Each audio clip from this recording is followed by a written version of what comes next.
Hi everyone, Purabi কিচেনে সবাইকে স্বাগত।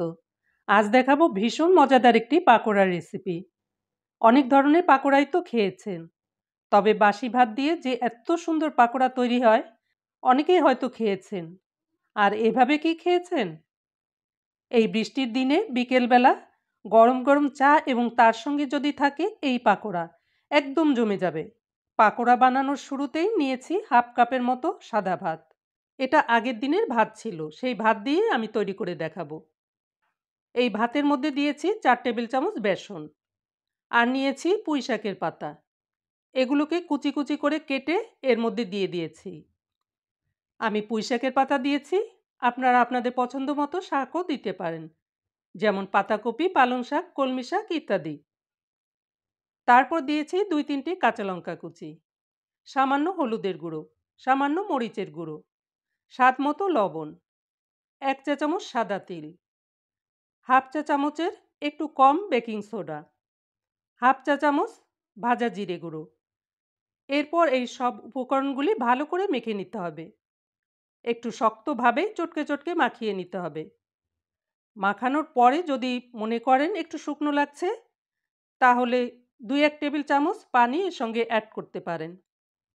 তবে অনেক বেশি পানি দিয়ে নরম করে ফেলা যাবে না। এমন করে মাখাতে হবে যেন গোল গোল বলের মতো তৈরি করা যায়। ভাত যদি নরম হয় তাহলে কিন্তু পানি নাও লাগতে পারে। আমি এখানে 2 টেবিল চামচের মতো পানি দিয়ে এভাবে মেখে নিয়েছি। তারপরে এই মাখাটা ঢেকে এক সাইডে রেখে দেব 5-10 মিনিটের মতো। চুলায় একটি কড়াইয়ের মধ্যে পর্যাপ্ত তেল গরম করতে রেখেছি। 10 মিনিট হয়ে গেছে। এখন মাখাটা থেকে অল্প অল্প করে নিয়ে হাতের তালুতে তেল মাখিয়ে এভাবে গোল গোল করে নিয়েছি। তারপরে গরম তেলের মধ্যে দিয়ে দিয়েছি। তেলটা প্রথমে ভালো করে গরম করার পরে চুলার জালটাকে লো ফ্লেমে রেখে পাকোড়াগুলিকে ছাড়তে হবে। এক এক করে সব বলগুলি অর্থাৎ পাকোড়াগুলি তৈরি করে তেলের মধ্যে দিয়ে দিয়েছি। তেলে ছাড়ার সঙ্গে সঙ্গে নাড়াচাড়া করা যাবে না। একটু রং ধরলেই তারপর নেড়েচেড়ে দিতে হবে। কে কে এই ভাতের পাকোড়া খেয়েছেন কমেন্ট করে জানাবেন। আর ভিডিওটি ভালো লাগলে প্লিজ একটি লাইক দিবেন এবং চ্যানেলটিকে সাবস্ক্রাইব করে আমার পাশেই থাকবেন। দেখুন বন্ধুরা, পাকোড়াগুলির কালারটা কত সুন্দর হয়েছে। আর যেগুলি প্রথমে দিয়েছিলাম সেগুলি হয়ে গেছে। আমি বেছে বেছে তুলে নিয়েছি। এগুলো একটি টিস্যু পেপারের উপরে তুলে নিয়েছি। পরে বাকি পাকোড়াগুলিও আরও কিছু সময় ভেজে নিয়েছি।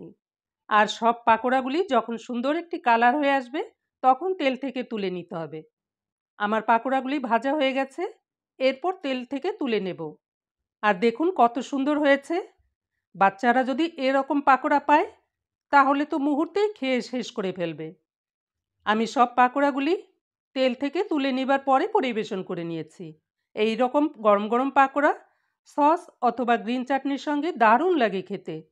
দেখলেন তো কত সহজেই বাসি ভাত দিয়ে মজার একটি পাকোড়া তৈরি করে নিলাম।